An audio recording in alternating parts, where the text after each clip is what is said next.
I'm Batman. Man-Bat. More like it, not Batman, Man-Bat, okay, I'm sorry, I'm having a stroke. What's up, gamers? We back again for another Trove tutorial video talking about the Gunslinger this time. Yes, these are still technically my 2020 tutorial videos, okay? Even if, I mean, we'll see what happens because we're really cutting it close, aren't we? Like 2021's like right here, so I don't know what's gonna happen, dude. But anyways, today we're gonna be talking about the Gunslinger. Next video is gonna be about the Neon Ninja. I figured I'd save the best classes for last, right? I mean, granted, certain other classes have ended up getting reworks that end up making them definitely top tier. My Tomb Raiser is actually 36 KPR, help me. But Gunslinger is probably one of your best bet, strongest damage dealers in the game, especially just top tier, definitely top 5, okay? So going into it, you gotta know that. This costume's kind of tilting me. Like, I like the costume well enough, but I mean, then when you compare it to anything else, it just looks so much better. Like, I'm sorry, okay?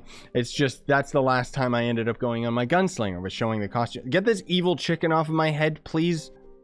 And this ally, oh my god, what's happening? You know what? Here, I'll take this bird. Yes. He's pooping on my head. And then this disgusting mushroom pumpkin thing. I don't know. Okay, anyways, I'm sorry, I digress. Let's get to it. But before we do, I do gotta let you guys know, if you're new to Trove, you can use that sign up link down in the description, and then anything you end up buying out of the cash shop, I will make a percentage of that sale. It's an awesome way you can support me. There is currently a crazy sale going on in the game until the 3rd of January, I think. So you can always check that out. But you don't end up increasing the price of anything. Thanks Gamigo for the opportunity. Thanks you fine beautiful people for actually taking part and buying stuff, because it has sincerely helped me to pay the bills. Like, seriously, thank you. Thank you very much. So, Gunslingers, one of the strongest damage dealers in the game. So, you'll have to ignore my low power rank, ignore all my stats and stuff like that. Similar to my other recent tutorial or class tutorial videos, I'm going to give you guys a proper example of how you're going to build this character and tell you all the stats that you're going to be looking towards. But the in-game character that I'm using right now is not reflective of what I'm going to tell you guys about in this tutorial, just because I don't have any of my gems or any of my good gear on my Gunslinger, okay? So keep that in mind. So anyways, moving on, as far as the gear is concerned, I do actually have my Crystal 4 gun on this character. You're going to be building all of your crystal gear towards what you see before you. So crystal, or crit damage, not crystal, crit damage, crit hit, and attack speed. You want to have all of those that you can, because the character is going to scale very, very well off of attack speed, because when you end up gaining your classroom ability, you know when you hold your right trigger and does your charge attack? Yeah, your ultimate ability just does that like every single shot, so it's insanely powerful. Excuse the glitchy video effects, I'm gonna stop doing that now. So that's why you'll build towards attack speed and crit damage, which does mean that the Gunslinger is not going to end up being too good for you for normal geo surface farming.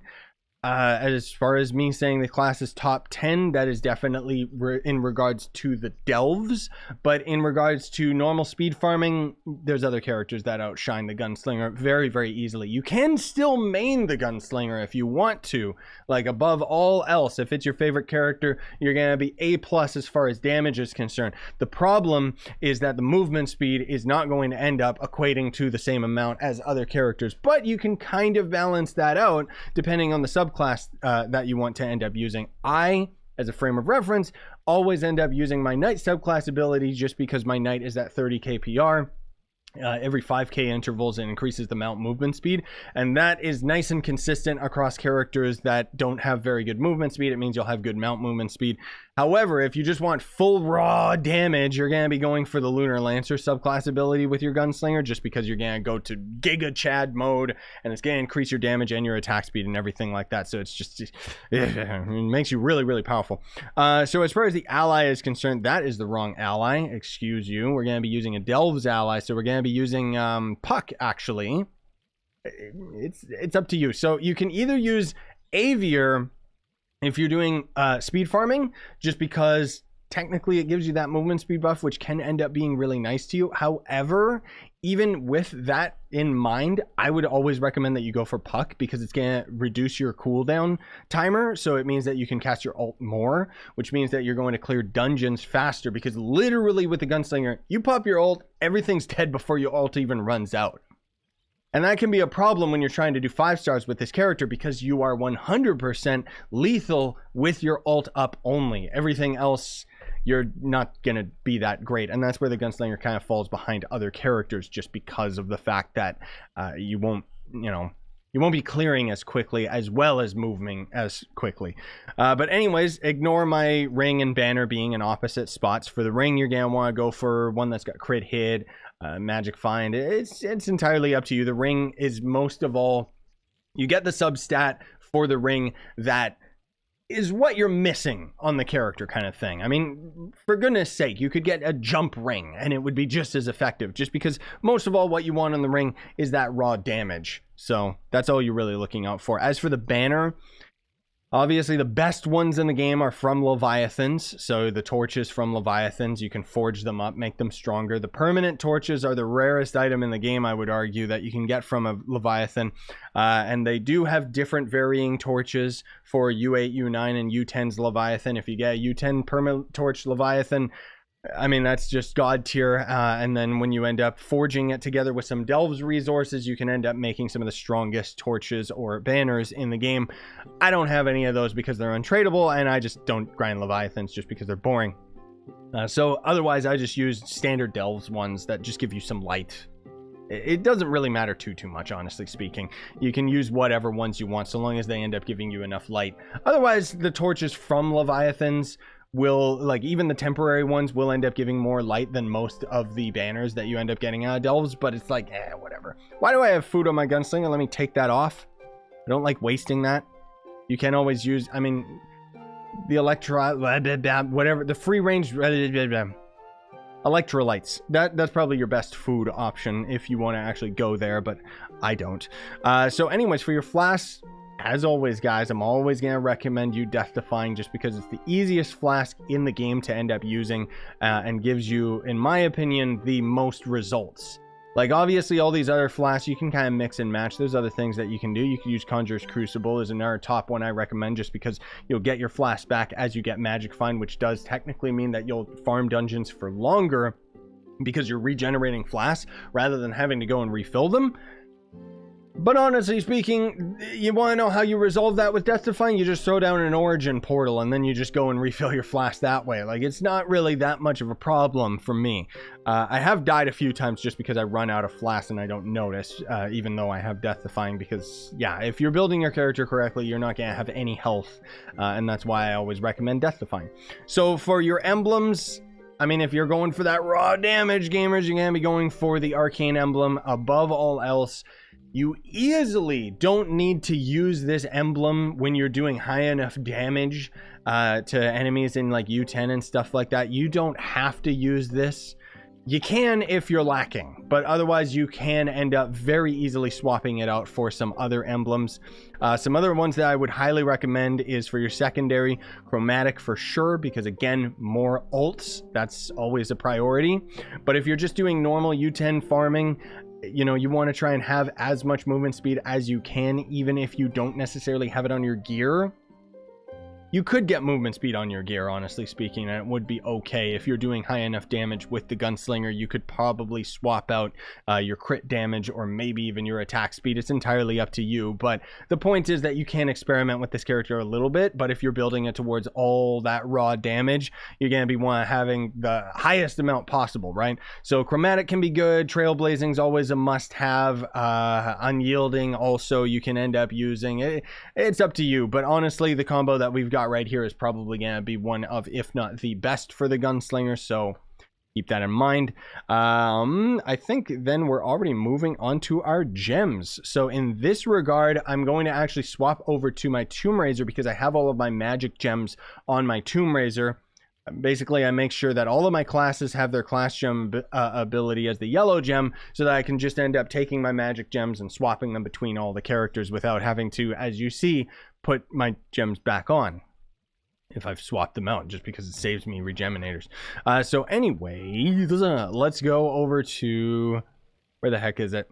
I don't know Team Pixel 5. I barely ever hang out here, but I was being attacked in my own club world, so I wanted to go here to show you guys stuff. So, the gems are going to end up being pretty much the same as all these other videos have been. If you checked out any of the Eric class tutorials, you already know how this is going to work. So for the cosmic gems, they're all going to end up being the exact same, where you get 3 pearls into light, and then no pearls, but the extra stats are going to be magic damage and crit damage. The Berserk Battler is probably going to be your best cosmic gem to go for, just because as you end up attacking enemies and stuff like that, you will end up building up more and more light, which... higher light value means you do more damage, technically gives you more survivability, because with the way Trove works, killing enemies faster means that you're taking damage less often, right? Because the enemies are dead. Your lesser gems are going to end up being the exact same as the cosmic and power gems, so 3 pearls into light, no pearls in crit damage and magic damage. And then there is the tried and true trinity of 6:3 ratio of the gems. So 3 of your empowered gems are going to have the same stats as 3 of your lesser gems, and then another set of gems is going to end up, another 3 of the gems is going to end up having different stats. So it's a 1, 2, 3, 4, 5, 6 by 1, 2, 3 ratio. Now, that said, you don't have to follow this 110%, okay? You know, it doesn't really make as much of a difference when you end up getting to this type of stat values for your characters. It makes very little difference where the pearls are in certain respects, but for the most part, you're having it all on magic damage and crit damage, and then no pearls and crit hits. So anyways, for the empowered gems, Cubic Curtain is one of my favorite, gives you a lot of survivability. It's a really good one. Ignore my Mired Mojo, that's just, I just have that. Pyro Disc is probably going to be a really good one just because of the movement speed that it ends up giving you, but it's not really required when you're on the Gunslinger, just because you're the Gunslinger, you're not meant to go fast. And then your class gem is going to end up being the exact same. So again, 2 pearls on magic damage, 1 pearl crit damage, and no pearls on crit hit. And then 3 of your lesser gems... Actually, this one I have 3 pearls into crit damage. Just goes to show you can do whatever you want.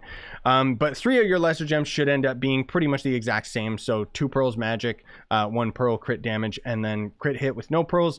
And then the other 3 of your lesser gems will more than likely be 2 pearls crit damage, 1 pearl magic damage, and no pearls to crit hit, which again, as you can see right here, I got 3 pearls into crit damage, so it doesn't really matter too much. You can do whatever you want at that point. The important thing is to have all your pearls rolled into damage. That is what you are trying to do above all else. And then if you end up having 100% crit hit, if not over, you can always swap out any of the extra crit hit that you have for max health, just because it will give you a little bit more survivability. The absolute ideal stats that you're looking for, somewhere around like the mid to end game, is your magic damage is going to be base somewhere around 80k to 100k. Anything higher than that obviously is great. Your crit hit you want to have as close to 100% as possible. I got it a little over, in fact, but whatever, I can't sacrifice it. And then your crit damage anywhere from 800%, 1000% and up. You can see my Tomb Raiser actually has a staggering 2000%, so that's hilarious. But I mean, either way, you should be in good hands if you end up doing all of this, and you can kind of experiment, and you don't have to be 100% the exact same build, and you will still end up being successful, especially when you're using the Gunslinger, because the Gunslinger scales like a god. So anyways, thanks for watching. Smash like, sub for more, buy the merch you want to support the channel, and have yourselves a fantastic day. How is that guy doing a giveaway stream with a Proclaim-a-phone? The devs haven't given me a Proclaim-a-phone in months.